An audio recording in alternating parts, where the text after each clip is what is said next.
અમેરિકાના જ એક 10 વર્ષથી વધારે વર્ષના અનુભવી એક શિક્ષકે સોશિયલ મીડિયા ઉપર એવી પોસ્ટ મૂકી કે જે ચર્ચાનો વિષય બની છે. અને આ શિક્ષકે એવું કીધું છે કે આંતરરાષ્ટ્રીય વિદ્યાર્થીઓ અમેરિકામાં ભણવા નહીં આવવું જોઈએ. ઘણા વર્ષોથી અમેરિકામાં ભણવા જવું એ વિદેશી વિદ્યાર્થીઓ માટે સ્વર્ગ ગણાતું હતું અને એટલા માટે જ વર્ષ 2023-24ની અંદર અમેરિકામાં 11 લાખ કરતાં વધારે વિદ્યાર્થીઓ ભણતા હતા.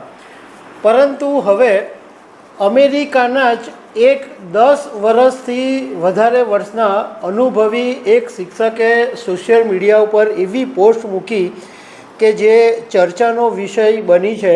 અને આ શિક્ષકે એવું કીધું છે કે આંતરરાષ્ટ્રીય વિદ્યાર્થીઓ અમેરિકામાં ભણવા નહીં આવવું જોઈએ એવી એમણે એક પોસ્ટ મૂકી અને એ એટલી બધી ચર્ચાનો વિષય બની કે ઘણા બધા લોકોએ એમની ફેવરમાં પણ કોમેન્ટ કરી.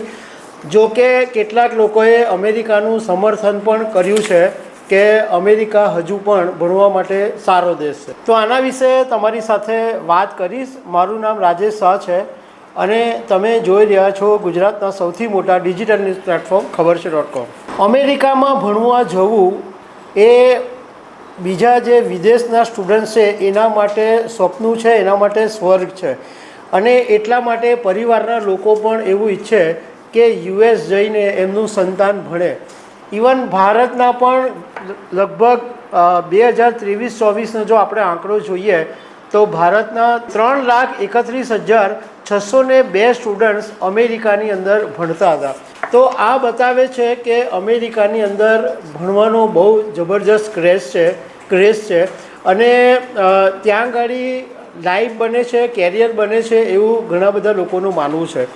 પરંતુ અમેરિકાના એક શિક્ષક છે અને એમને 10 વર્ષનો અનુભવ છે અમેરિકામાં, એમણે ભણાવ્યું છે.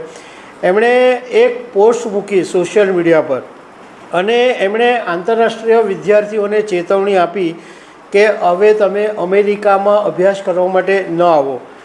એમનું કહેવું એમ છે કે નવી જે ઇમિગ્રેશન પોલિસી છે, યુનિવર્સિટીઓની અંદર અત્યારે ફંડની તંગી છે, સરકારે કાપ મૂકેલો છે અને બદલાતી જતી રાજકીય પરિસ્થિતિઓને કારણે અમેરિકા જે પહેલાં શિક્ષણ માટે આદર્શ દેશ ગણાતો હતો એ હવે રહ્યો નથી એવું શિક્ષકનું કહેવું છે.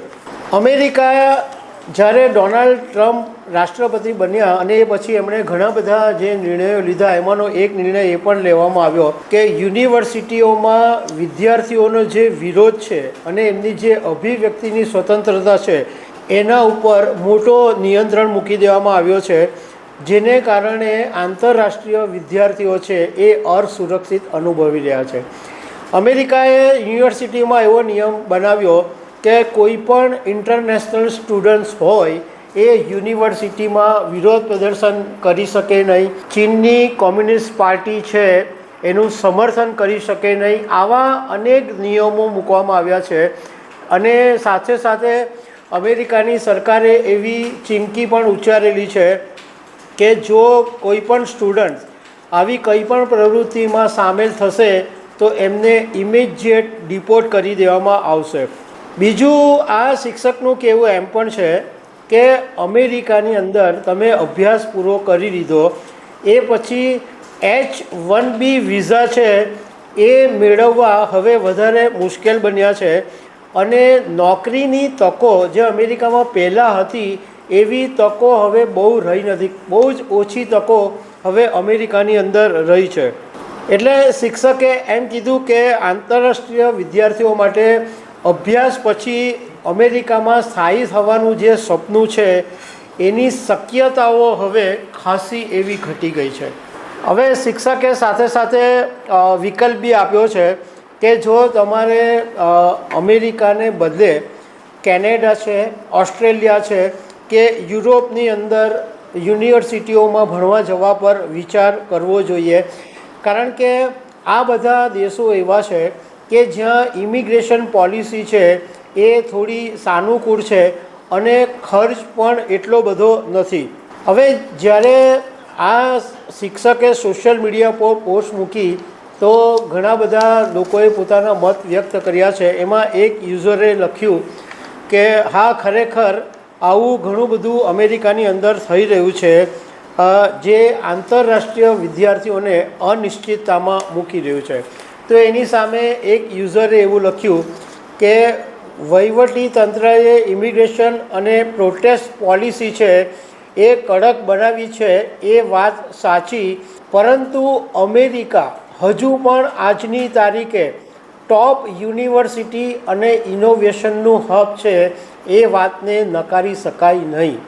હવે અમારું સજેશન એટલું છે કે આ એક ન્યૂઝ છે અને એટલે અમારે કહેવા જરૂરી છે, અમેરિકામાં અભ્યાસનું સપનું જોવું ખોટું નથી, પરંતુ એના માટે તમારે કાળજી રાખવી જોઈએ. અને અમે કહીએ છીએ એટલે નહીં, પરંતુ તમે જો અમેરિકામાં તમારા સંતાનોને મોકલવા માંગતા હોય તો એક વખત વિગતો વધારે જાણી લેજો અને તમારા જે કન્સલ્ટન્ટ હોય એની પાસેથી માહિતી મેળવી લેજો. તો દર્શક મિત્રો, આવી અનેક વાતો સાથે અમે તમને મળતા રહીશું. Thank you very much.